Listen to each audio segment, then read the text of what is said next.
Hello students, in next exercise we are going to study about ray. देखो रे क्या होती है, जैसे आप ये डायग्राम देखोगे कि कोई भी एक डायग्राम है, इससे जो लाइट निकल रही है वो हमेशा क्या हो रही है, एक फिक्स पॉइंट से स्टार्ट हो रही है और ये जो एरो है ये हमें बता रहा है कि वो किस डायरेक्शन में जा रही है। कभी भी जो रे होती है वो हमेशा एक ही फिक्स डायरेक्शन में ट्रैवल करती है। जैसे अगर देखोगे ये वाली लाइन देखोगे तो ये इधर ही ट्रैवल कर रही है, ये वाली देखोगे तो वो इधर ट्रैवल कर रही है। या अगर हम एक ही कैंडल के जो रेज निकल रही उनको देखें तो ये भी एक ही फिक्स डायरेक्शन में ट्रैवल कर रही है, ये दूसरे उल्टे इसके जो डायरेक्शन है उसमें नहीं जा रही है। रे जो होती है उसको भी हम लाइन की तरह कम्प्लीटली पेपर पर नहीं ड्रॉ कर पाते, हम उसका सिर्फ कुछ पार्ट होता है वो ही ड्रॉ कर पाते हैं। जैसे देखो यहाँ हम क्या कर रहे हैं, एक लाइन ले रहे हैं, एक जैसे हमने एक लाइन ले ली है एल। अगर इसके ऊपर हम ऐसे कोई बीच में एक पॉइंट लगा देते हैं एम, जो इस लाइन को क्या करेगी, दो इक्वल पार्ट्स में डिवाइड करेगी। तो दो इक्वल पार्ट में अगर इस लाइन को डिवाइड कर दिया तो ये क्या हो गया, इस लाइन का इनिशियल पॉइंट हो गया, स्टार्टिंग पॉइंट, और ये एक पर्टिकुलर डायरेक्शन में जा रहा है। जैसे ये वाला पार्ट देखोगे तो वो इस डायरेक्शन में जा रहा है, तो इसका इनिशियल पॉइंट भी है और इसका फिक्स एक डायरेक्शन भी है, तो ये क्या बन गई, रे बन गई। रे को हम ये जो सिंबल बता रखा है यहाँ पर, इस सिंबल से डिनोट करते हैं। मतलब ये सिंबल लगा हुआ हो इसका मतलब वो क्या है, रे है। फिर रेस की कुछ प्रॉपर्टीज़ होती है। किसी एक पॉइंट से हम अनलिमिटेड रेस बना सकते हैं, और अगर मान लो जैसे एक पॉइंट से तो बहुत सारी रे निकल सकती है, लेकिन अगर मान लो उस इनिशियल पॉइंट से हम कोई दूसरा पॉइंट बना दें, इनिशियल जैसे यहाँ से स्टार्ट हो रही है, यहाँ से बहुत सारी रे निकल रही है इस जगह से, लेकिन अगर पर्टिकुलर एक डायरेक्शन में जैसे हम एक ही पॉइंट यहाँ बना दें तो वहाँ पर सिर्फ एक ही रे जाएगी। ठीक है। फिर अपोजिट रेज भी होती है नेक्स्ट। अब यहाँ पर जैसे मान लो हम एक लाइन ले लेते हैं, ठीक है, ये एक लाइन ले ली, इसके ऊपर हमने एक पॉइंट पी मार्क किया। इस पी पॉइंट के कुछ डिस्टेंस पर हम ए और बी मार्क कर देंगे। अब मान लो अगर हम इसको अलग कर दें तो ये जो पी ए है, पी ए का डायरेक्शन अगर आप देखोगे तो वो लेफ्ट साइड जा रहा है, और ये जो पी बी का डायरेक्शन देखोगे तो ये कौन सी साइड जा रहा है, राइट साइड जा रहा है। तो ये जो दोनों रेज हैं वो अलग अलग डायरेक्शन में जा रही है, इसीलिए ये इस तरह की जो अपोजिट डायरेक्शन वाली रेज होती है वो कहलाती है अपोजिट रेज। तो अब हम नेक्स्ट एक्सरसाइज जो है हमारी 9.4, इसका फर्स्ट क्वेश्चन देखते हैं। हाउ मैनी रो rays are shown in the given figure. ये जो हमें गिवन फिगर है इसके अंदर कितनी रेज है। अब देखो जैसे ये वाली देखेंगे तो यहाँ पर ये एक इनिशियल पॉइंट है, इस ओ से कितनी रेज निकल रही है, एक तो निकल रही ओ ए, दूसरी है ओ बी, तीसरी है ओ सी और चौथी है ओ डी। तो मतलब यहाँ पे टोटल और नंबर ऑफ रेज कितनी हुई, 4 रेज।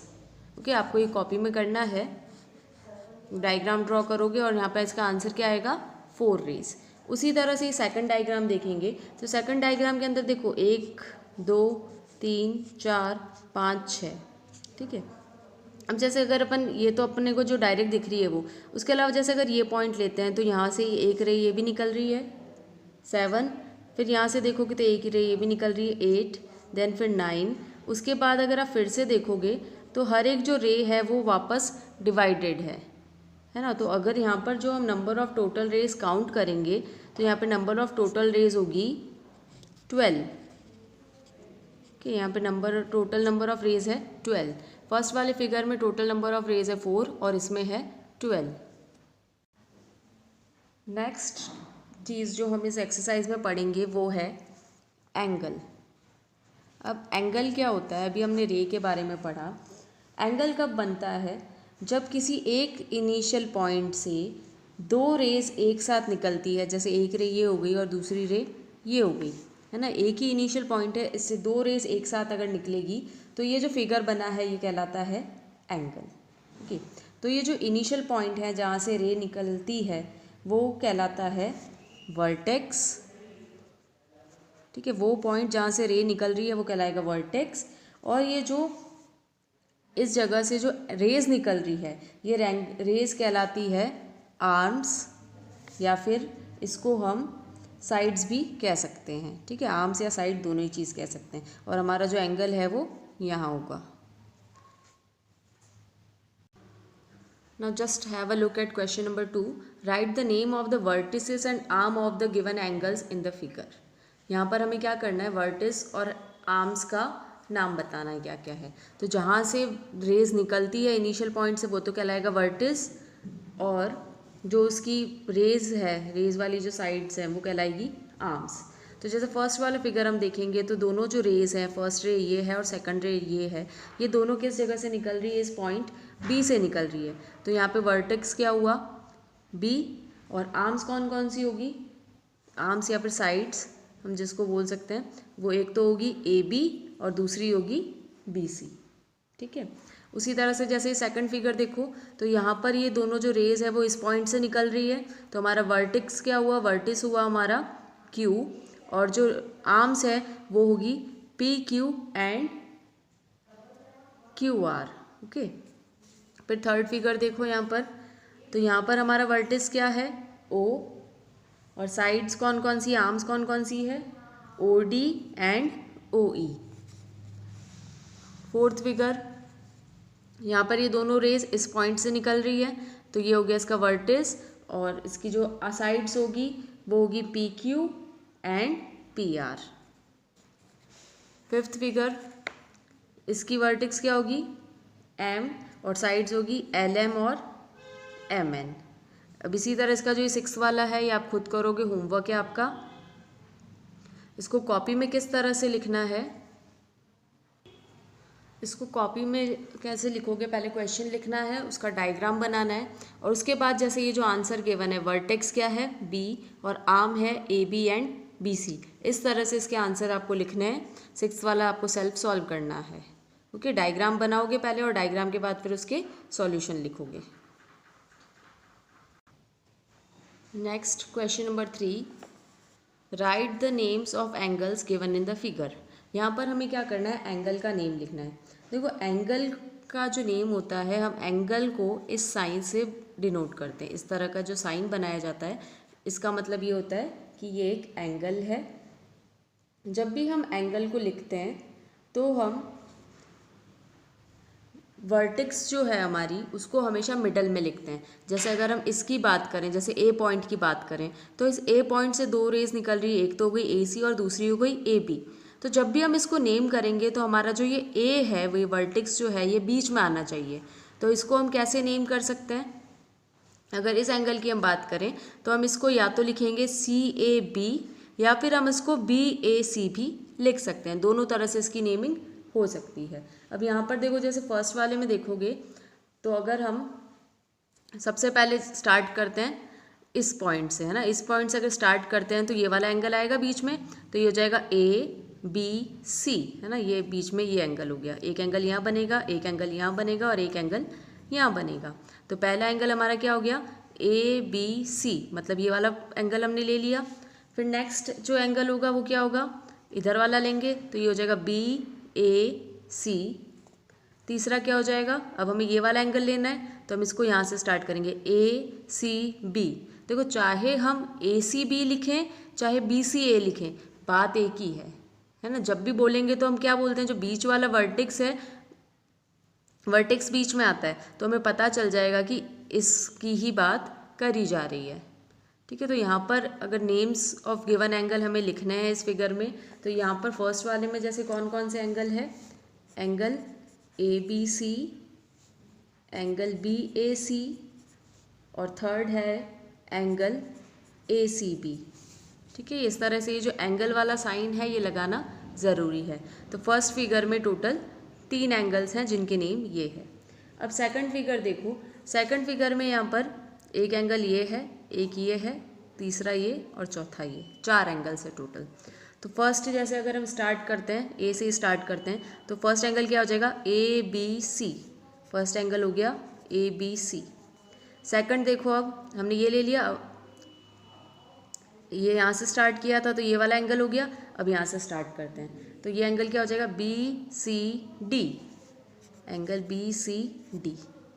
अब ये हो गया. अब यहाँ से स्टार्ट करते हैं, ये क्या हो जाएगा, C D A, angle C D A.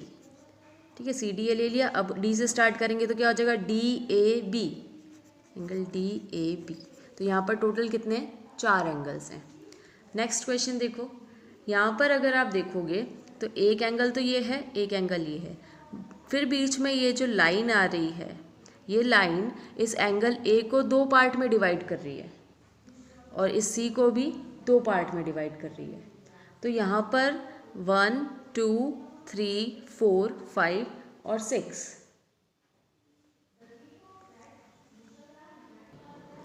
और ये लाइन अगर नहीं है तो ये पूरा एंगल भी है, तो ये पूरा एंगल हो जाएगा 7 और ये पूरा एंगल हो जाएगा 8। तो यहाँ पर टोटल 8 एंगल्स हैं। कौन कौन से? देखो ए से स्टार्ट करते हैं। तो पहला एंगल हो जाएगा ए बी सी, ये क्या एंगल ए बी सी। फिर नेक्स्ट बी से देखेंगे तो B C D, B C D. B C D के बाद फिर देखेंगे सी से, तो ये हो जाएगा सी डी ए, एंगल कौन सा हो गया? C D A. और फिर डी से करेंगे तो ये क्या हो जाएगा? Angle D A B. तो ये तो हो गए चार जो बड़े बड़े मेन एंगल्स थे वो। अब हमें इस लाइन के कारण जो छोटे एंगल डिवाइड हो रहे हैं उनको लिखना है। तो वो देखो यहाँ से स्टार्ट, कहीं से भी स्टार्ट कर सकते हैं हम, हमारी मर्ज़ी। तो जैसे ये एक ट्राइंगल बन रहा है तो इसके एंगल्स लिख लेंगे हम। अब देखो नेक्स्ट जैसे हम ए एंगल ले लेते हैं, चार बड़े एंगल तो हमने लिख लिए हैं। अब इस ए वाले एंगल को लेंगे तो यहाँ पर फर्स्ट जैसे अपन ये वाला देख लेते हैं, तो ये क्या हो जाएगा? जैसे सी ए बी है ना, ए पे ये वाला जो, अगर इस तरफ का ये छुपा दें और सिर्फ ये वाला पार्ट देखें तो एंगल कौन सा हो रहा है? सी ए बी। ए वाले का ये एक पार्ट ये हो गया, दूसरा क्या हो जाएगा? सी ए डी है ना, ये एक पार्ट और ये दूसरा पार्ट। तो हमारे जो दो एंगल है वो होगा एंगल बी ए सी और एंगल डी ए सी। फिर आगे देखो, अभी हमने इस एंगल के दो पार्ट लिए, अब हमें इस एंगल के दो पार्ट लेने हैं। तो ये क्या हो जाएगा? डी सी ए, और इधर से देखेंगे तो क्या हो जाएगा? बी सी ए। ये हो जाएगा एंगल डी सी ए और एंगल बी सी ए। ठीक है, तो ये हो गए हमारे टोटल इस फिगर में जो भी एंगल्स है वो। यहाँ पर टोटल कितने एंगल्स हैं? 1 2 3 4 5 6 7 एंड 8। ओके, फिर ये लास्ट वाला फिगर देखो, फोर्थ। यहाँ पर कौन कौन सा एंगल बन रहा है? एक एंगल ये बन रहा है, दूसरा ये, तीसरा ये, तीन तो ये एंगल क्लियरली हमें दिख रहे हैं। तो पहले इन छोटे छोटे एंगल्स का नाम लिख लेते हैं। सबसे पहला एंगल हमें ये दिख रहा है क्लियर, ए ई बी, ये हो गया angle A E B. Second दिख रहा है E B D, E B D. और थर्ड क्या हो जाएगा? D B C. अब ये तो हमने जो दो रेज का मिलके बन रहा था वो बना दिया। अब देखो बड़ा एंगल क्या बन रहा है? ए, अगर हम इस पूरे को देखें तो ये भी एक एंगल ही है, तो ये एंगल क्या हो जाएगा? A B D, angle A B D. फिर ये जो पूरा है ए से सी, ये दो रेज मिलकर भी तो एक एंगल बना रही है, तो ये एंगल पूरा एक ही हो जाएगा, तो ये हो जाएगा एंगल ए बी सी। तो टोटल यहाँ पर जो एंगल बन रहे हैं वो एंगल हमारे 5 एंगल्स बन रहे हैं जिनके नेम ये है। Now next question number 4। आपको ये क्वेश्चन कॉपी में करना है। You are going to draw this diagram first and then write down the name of angles. Next question number 4, answer the following question by seeing the figure. इस figure को देखते हुए हमें जो क्वेश्चन गिवन है इनका आंसर देना है। सबसे पहला है, name the common arm of angle A and angle B. जैसे एंगल ए है और ये एंगल 2 है, ए 1 और 2 है, इन दोनों के बीच में कॉमन आर्म कौन सी है? अब देखो 1 और 2 की आर्म्स कौन कौन सी है पहले तो ये पता होना चाहिए। तो एंगल 1 जो है वो कहाँ बन रहा है? एक ए डी और ए सी है ना, 1 एंगल की ये दो आर्म्स हैं। फिर जो सेकंड वाला एंगल है उसकी आर्म्स कौन कौन सी है? A C and A B. तो दोनों में कॉमन क्या निकल रहा है? दोनों में कॉमन ये बीच वाली आर्म ही है। इट मीन्स यहाँ पर कॉमन आर्म क्या है? A C. ओके, इसका आंसर, फर्स्ट का आंसर होगा A C. Name the vertex of angle C. Vertex क्या होता है? वो इनिशियल पॉइंट जहाँ से रेस स्टार्ट होती है। तो एंगल सी अगर हम देखें तो एंगल सी कहाँ से स्टार्ट हो रहा है? यहाँ से स्टार्ट हो रहा है। तो इट मीन्स ये जो पॉइंट बी है वो क्या हो गया? इसका वर्टेक्स हो गया। Third, give the full name of angle 4 and angle 5। जैसा हमने पिछले क्वेश्चन में एंगल्स के नेम लिखे थे वैसे ही हमें यहाँ पर इसका फुल नेम देना है, नंबर फॉर्म में नहीं, हमें जैसे हम अल्फ़ाबेट में लिखते हैं वैसे लिखना है। तो एंगल 4 अगर आप देखोगे तो एंगल 4 ये वाला है।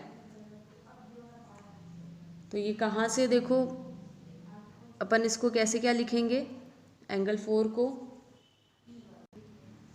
ये हो जाएगा ACB। एंगल 4 क्या हो जाएगा, एंगल ACB। और एंगल 5 ये इधर वाला है तो ये क्या हो जाएगा ACD। लिखेंगे एंगल ACD। ये हो गया थर्ड पार्ट का आंसर।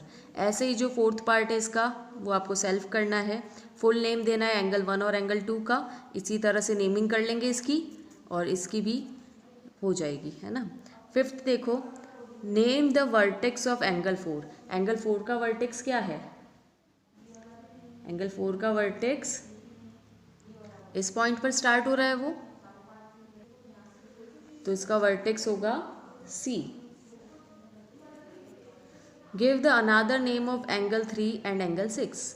एंगल 3 और एंगल 6 जो है इसका एक और नाम बताना है। एक और नाम क्या होगा, देखो यहाँ से स्टार्ट करते हैं तो ABC हो जाएगा एंगल 3 का, एंगल ABC। और 6 का क्या हो जाएगा ADC।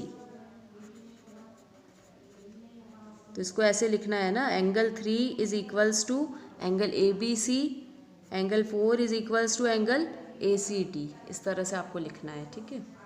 कॉपी में करना है, सारे क्वेश्चन कॉपी में करने हैं। Next question number 5, look at the figure given below and write the names of points which are present. यहाँ पे इस फिगर को देखते हुए हमें जो पॉइंट्स हैं वो लिखने हैं, ठीक है। देखो on angle AOB, angle AOB क्या हुआ, ये वाली जो लाइन है वो हो गई एंगल AOB। तो इसके ऊपर कौन कौन से पॉइंट आ रहे हैं वो लिखने हैं हमें। तो यहाँ पर देखो कौन कौन से पॉइंट आ रहे हैं। सबसे पहला पॉइंट कौन सा आ रहा है, A आ रहा है, फिर D आ रहा है, A के बाद D आ रहा है, फिर आगे देखोगे तो कौन सा आ रहा है O, देन आगे इस तरफ जाएंगे तो इस वाले पर आ रहा है C, और फिर लास्ट है B। तो ये जो पॉइंट्स हैं ये पॉइंट्स इस एंगल AOB पर बने हुए हैं। फिर हमें नेक्स्ट दिया है in the interior of angle AOB।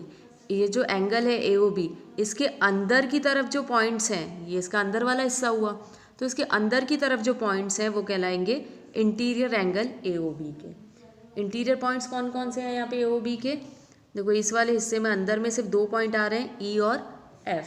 तो इसका आंसर क्या हो जाएगा E एंड F। फिर थर्ड पार्ट देखो, in the exterior of angle AOB, ये तो थे इसके अंदर के, अब इसके इस तरफ जो है वो हो गए इसके एक्सटीरियर पॉइंट्स। तो यहाँ पर एक्सटीरियर पॉइंट कौन कौन सा आ रहा है, एक तो ये वाला है और दूसरा ये वाला है। तो इसका आंसर हो जाएगा G एंड H।